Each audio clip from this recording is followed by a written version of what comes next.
നമുക്ക് നമ്മുടെ മുടി ഒന്ന് വളർത്തിയെടുത്താലോ. അതിനായി ഫസ്റ്റ് നമ്മൾ സ്റ്റാർട്ട് ചെയ്യുന്നത് ഹോട്ട് ഓയിൽ മസാജ് കൊടുത്തിട്ടാണ് സ്കാൽപ്പിൽ. അതിന് വേണ്ടിയിട്ട് നല്ല പ്യുവറായിട്ടുള്ള കോക്കനട്ട് ഓയിൽ എടുക്കാം, വളരെ കുറച്ച് മതി. അതുപോലെ അത് നമുക്ക് ഹോട്ടായിട്ട് നിൽക്കാൻ വേണ്ടി കുറച്ച് ബോയിൽഡ് വാട്ടർ ഒരു മഗ്ഗിലേക്ക് എടുത്തിട്ട് അതിൻ്റെ മുകളിലൊരു സ്റ്റീൽ പാത്രത്തിൽ നമുക്ക് ഈ ഓയിൽ ഒഴിച്ചിട്ട് വെക്കാം. അതാകുമ്പം ചൂടാറിപ്പോകില്ല, തണുത്ത് പോകില്ല. നമ്മൾ പ്രൊസീജിയർ മീൻസ് സ്കാൽപ്പിലേക്ക് എണ്ണ തേക്കുമ്പോൾ ഫുള്ളായിട്ട് നമുക്ക് അത്രയും നല്ല ചൂടായിട്ട് തന്നെ കിട്ടും കേട്ടോ. അല്ലെങ്കിൽ പിന്നെ പെട്ടെന്ന് തണുത്ത് പോകും, വീണ്ടും വീണ്ടും ചൂടാക്കേണ്ടി വരുമേ. ഈ ഒരു പ്രൊസീജിയറിൻ്റെ മുഴുവൻ ബെനിഫിറ്റും കിട്ടുന്നതിനായിട്ട് നിങ്ങൾ ഫുള്ളായിട്ട് കാണുക, അത് കണ്ട് മനസ്സിലാക്കിയിട്ട് നിങ്ങൾ ട്രൈ ചെയ്ത് നോക്കുക കേട്ടോ. ഒറ്റ ഒരു വട്ടം കൊണ്ട് തന്നെ നമുക്ക് റിസൾട്ട് കിട്ടും. ഇത് വീക്കിലി വൺസ് ഓർ ട്വൈസ് ചെയ്ത് കഴിഞ്ഞാൽ നമ്മുടെ ഹെയർ നല്ല ഹെൽത്തി ആവുകയും തിക്കാവുകയൊക്കെ ചെയ്യും. ഓയിൽ മസാജിന് കുറേ ബെനിഫിറ്റ്സ് ഉണ്ട് കേട്ടോ. നമ്മളിപ്പം ഓയിൽ ഓവർ ഹീറ്റ് ആവാതിരിക്കാൻ വേണ്ടിയിട്ടാണ് നമ്മൾ ഇങ്ങനെ ഒരു മെത്തേഡ് യൂസ് ചെയ്യുന്നത്. ഡയറക്റ്റ് നമ്മൾ തീയിലൊക്കെ കാണിച്ച് ഓയിൽ ഹീറ്റ് ചെയ്തെടുക്കുമ്പോൾ ഭയങ്കര ചൂടായി പോകും, അത് പൊള്ളിപ്പോകാൻ ചാൻസ് ഉണ്ട്. ഇതാകുമ്പോൾ നമുക്ക് ആ ഒരു കറക്റ്റ് ഒരു ഹീറ്റിൽ തന്നെ, നമ്മുടെ ഈ ഒരു മോഡറേറ്റ് ഹീറ്റിൽ തന്നെ ആദ്യം തൊട്ട് അവസാനം വരെ ഓയിൽ നമുക്ക് കിട്ടുകയും ചെയ്യും കേട്ടോ. ഈ ഹോട്ട് ഓയിൽ മസാജിൻ്റെ ബെനിഫിറ്റ്സ് എന്തൊക്കെയാണെന്ന് വെച്ചാൽ, ഇത് ചെയ്യുന്നതുകൊണ്ട് നമുക്കുള്ള ഗുണങ്ങൾ എന്തൊക്കെയാണെന്ന് വെച്ചാൽ, നമ്മൾ ബ്ലഡ് സർക്കുലേഷൻ ഇമ്പ്രൂവ് ചെയ്യും സ്കാൽപ്പിലുള്ളത്. അതുപോലെ നമ്മുടെ സ്കാൽപ്പ് മോയ്സ്ചറൈസ് ചെയ്യും. അതുപോലെ നമ്മുടെ ഹെയറിൻ്റെ അടിഭാഗം വേര് അല്ലേ, അത് കുറച്ചുകൂടെ നറിഷ് ചെയ്യും, കുറച്ചും കൂടെ ഹെൽത്തി ആക്കും. നമ്മുടെ മുടിയുടെ ഫ്രീസീനെസ് കുറയ്ക്കും. നമ്മുടെ മുടി ഭയങ്കര എന്താ പറയുക ഡ്രൈ ആയിട്ടുള്ള ഒരു ഇതൊക്കെ കുറച്ചിട്ട് പൊട്ടിപ്പോകുന്ന അവസ്ഥയൊക്കെ കുറയും, ബ്രേക്കേജ് കുറയ്ക്കും. പിന്നെ സ്കാൽപ്പിൻ്റെ ടെൻഷൻ കുറയ്ക്കും, റിലാക്സ് ആകും നമ്മുടെ ഹെഡ്, നമ്മുടെ മൈൻഡൊക്കെ റിലാക്സ് ആകും ഈ ഒരു പ്രൊസീജിയർ ചെയ്താൽ.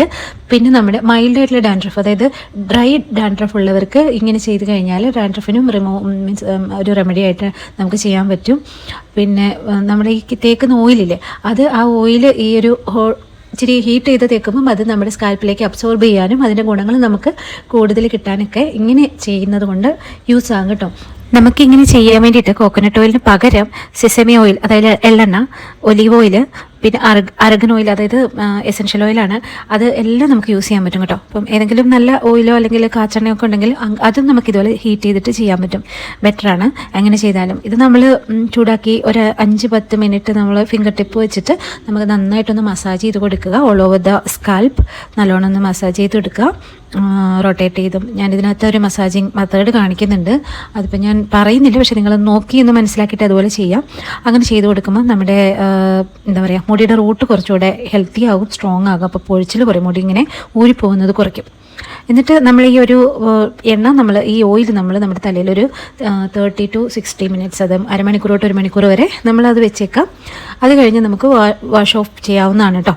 കഴുകിക്കളയാം, മൈൽഡ് ഷാമ്പു ഉപയോഗിച്ച് കഴുകിക്കളയാം, അല്ലെങ്കിൽ എന്തെങ്കിലും പാക്കറ്റ് ഇട്ട് അങ്ങനെയും കഴുകിക്കളയാം. ഇത് നമുക്ക് ആഴ്ചയിൽ 1 പ്രാവശ്യം അല്ലെങ്കിൽ 2 പ്രാവശ്യം ചെയ്യാൻ പറ്റും കേട്ടോ. അപ്പോൾ നമ്മൾ പ്രത്യേകം ശ്രദ്ധിക്കേണ്ടത്, ഭയങ്കര ഹോട്ടായിട്ടുള്ള ഓയിൽ നമ്മുടെ തലയിലേക്ക് കോരി ഒഴിക്കരുത്, പൊള്ളിപ്പോവും. പിന്നെ നമുക്ക് ഡെർമറ്റൈറ്റിസ് പോലുള്ള എന്തെങ്കിലും അസുഖങ്ങളോ ഓയിലി ഡാൻഡ്രഫ് അങ്ങനെയൊക്കെ ഉള്ളവരാണെങ്കിൽ ഈ ഒരു മെത്തേഡ് നമുക്ക് ഒഴിവാക്കാം. അതുപോലെ ഇൻഫെക്റ്റഡ് സ്കാൽപ്പോ അങ്ങനെ എന്തെങ്കിലുമൊക്കെ ഉള്ളവർ, ഇറിറ്റേഷൻ അല്ലെങ്കിൽ ഈ പറഞ്ഞ ഓയിലുകൾക്ക് എന്തെങ്കിലും അലർജി അങ്ങനെയൊക്കെ ഉള്ളവർക്ക് ഈ ഒരു സംഭവം ഒഴിവാക്കാം കേട്ടോ. അപ്പം ഞാൻ ഈ കാണിച്ചിരിക്കുന്ന പോലെയുള്ള മസാജസ് നിങ്ങൾ കൊടുക്കട്ടോ. അപ്പം പിന്നെ അതുപോലെ ഞാൻ കേട്ടിട്ടുണ്ട്, നമ്മൾ തല കുനിച്ച് പിടിച്ചിട്ട് ഇങ്ങനെ മസാജ് ചെയ്യുകയാണെങ്കിൽ കൂടുതൽ ബ്ലഡ് സർക്കുലേഷൻ തലയിലേക്ക് വരും കുറച്ചധികം. അതും നമ്മുടെ മുടിയുടെ വളർച്ചയെ ഹെൽപ്പ് ചെയ്യുന്നുള്ളത്, അത് ഞാൻ കേട്ടിട്ടുള്ള കാര്യമാണ്. അതേക്കുറിച്ച് സയൻറ്റിഫിക്കലി എനിക്കറിയില്ല, പക്ഷെ ഞാനങ്ങനെ ചെയ്യാറുണ്ട് ചിലപ്പോൾ. എപ്പോഴുമല്ല, ഞാൻ ചിലപ്പം ചെയ്യാറുണ്ട്. എൻ്റെ മുടി ട്രീറ്റഡ് ഹെയർ ആണ്. അപ്പം അതുകൊണ്ട് എനിക്ക് ഈ ഓയിൽ തേക്കുന്നത് കൊണ്ട് ഒരു പ്രശ്നവുമില്ല. ട്രീറ്റഡ് ഹെയർ ആണെങ്കിൽ നമുക്ക് ഓയിൽ തേക്കാൻ പറ്റും. അതുകൊണ്ട് ആ ഒരു സ്മൂത്തനിങ് എഫക്റ്റ് പോകും, അങ്ങനത്തെ പ്രശ്നമൊന്നും ഉണ്ടാവില്ല. അതുപോലെ നമ്മൾ നന്നായിട്ട് ഇതേപോലെ റൊട്ടേറ്റ് ചെയ്ത് കൊടുക്കുക, സ്ട്രെച്ച് ചെയ്ത് കൊടുക്കുക. എന്നിട്ട് നമ്മളൊരു അരമണിക്കൂർ തൊട്ട് 1 മണിക്കൂർ വരെ നമ്മൾ സ്കാൽപ്പിൽ വെച്ചുകൊണ്ടിരിക്കുക. പിന്നെ പ്രത്യേകം ശ്രദ്ധിക്കണം, ഓയിൽ ഒരിക്കലും തലയിൽ വെച്ച് കിടന്നുറങ്ങരുത്, ദിവസങ്ങളോളം വെച്ചേക്കരുത്. സ്കാൽപ്പിന് നല്ലതല്ല, അത് ദോഷമാണ് ചെയ്യാം.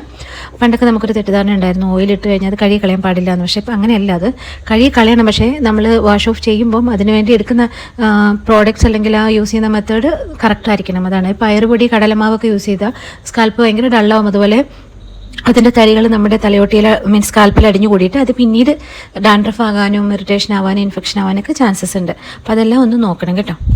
അതുപോലെ ഡാൻഡ്രഫ് ഒക്കെ ഉള്ളവരാണെങ്കിൽ ഇതുപോലെ ഹെഡ് മസാജിങ് ഒക്കെ കഴിഞ്ഞ് കഴിയുമ്പോൾ കൈ നന്നായിട്ട് സോപ്പിട്ട് കഴിയിട്ട് വേണം വേറെ എന്തെങ്കിലും ടച്ച് ചെയ്യാനോ, ആരുടെയെങ്കിലും തലയിലോ ദേഹത്തോ ടച്ച് ചെയ്യാനും, സ്വന്തം മുഖത്തൊക്കെ ടച്ച് ചെയ്യാനും ഒക്കെ. ഡാൻഡ്രഫ് സ്വന്തം മുഖത്തായാലും സ്കിന്നിന് ഇറിറ്റേഷൻ ഉണ്ടാവാനും പിമ്പിൾസ് വരാനും അങ്ങനത്തെ പലതരം പ്രശ്നങ്ങൾ ഉണ്ടാവാനൊക്കെ ചാൻസസ് ഉണ്ട്. അതും ശ്രദ്ധിക്കണേ.